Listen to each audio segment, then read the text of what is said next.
The GB News Tavern is open. It's Talking Pints. I'm joined by the Ashfield Member of Parliament for the Conservative Party, Lee Anderson. Lee, cheers. Good to see you. Now,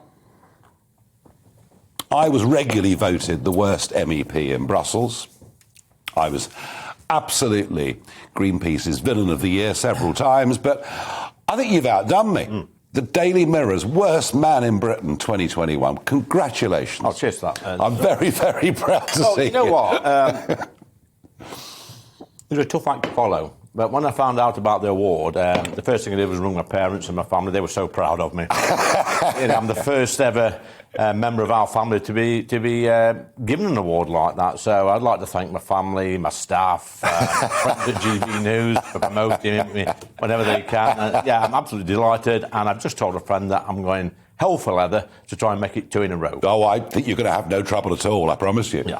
Lee, Ashfield, born and bred, Ashfield's home in every sense, family, rooted, been there forever, traditional upbringing, a miner.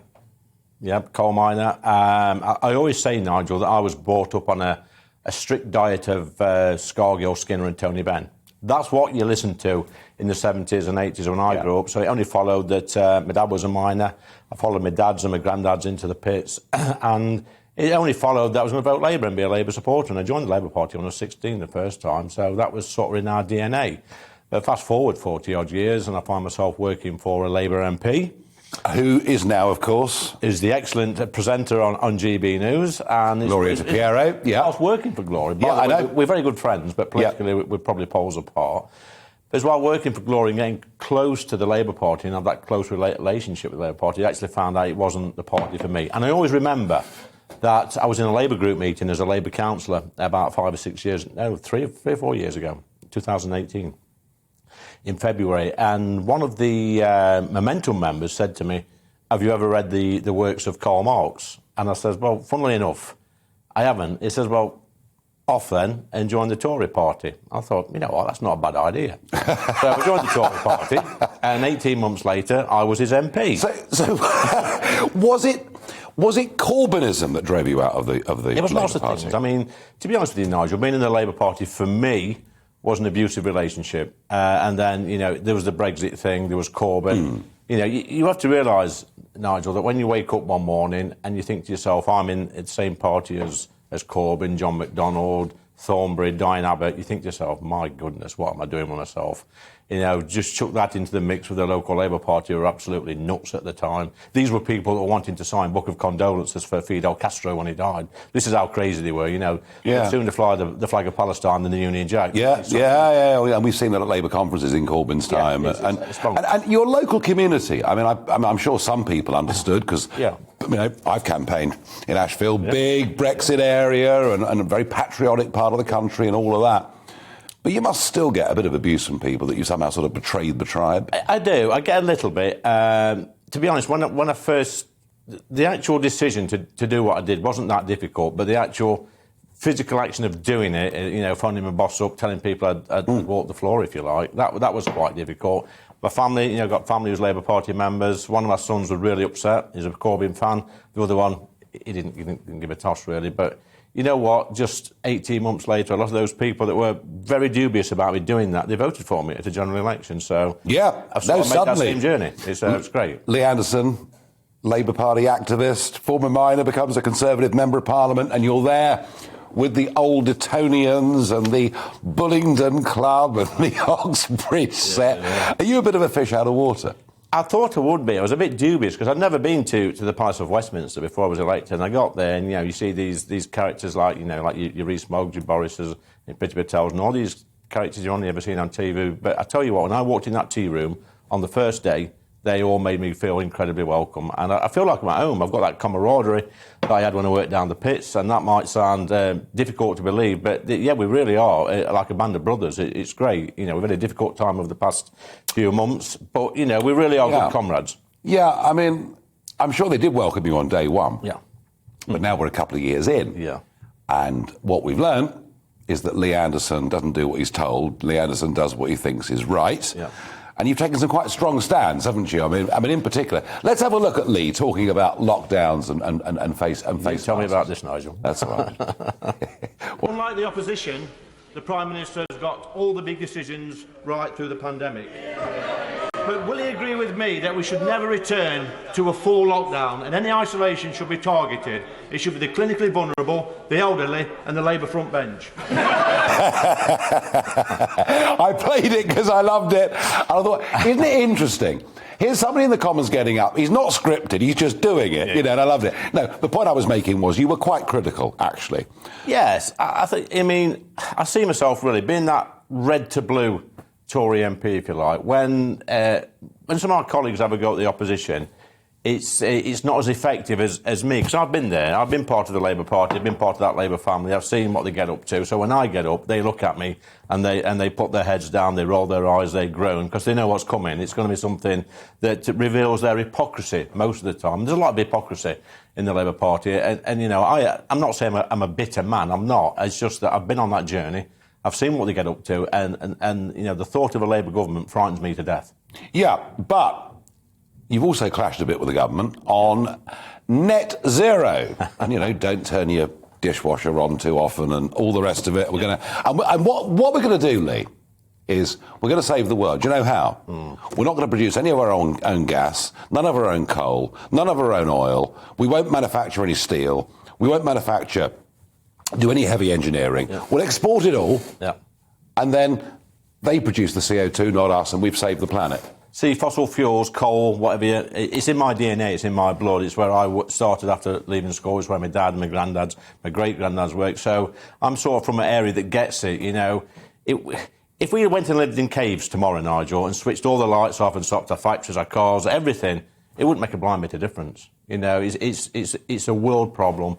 And it needs a world solution, and you've got China pumping out all sorts of... Yep. You've got Canada, you've got Russia doing all these things, opening pits, Germany burning coal, and little old England's trying to fly the flag on this net zero journey, which I don't disagree with, by the way. I just think we need to be sensible. You know, we've banned oil and gas from Russia. I agree with that. But we also buy coal. No. We haven't banned gas. Well, not yet. No, we haven't. Correct. We haven't. You know, I mean, look, here's the point. We import 50% of the gas that we need. Yes.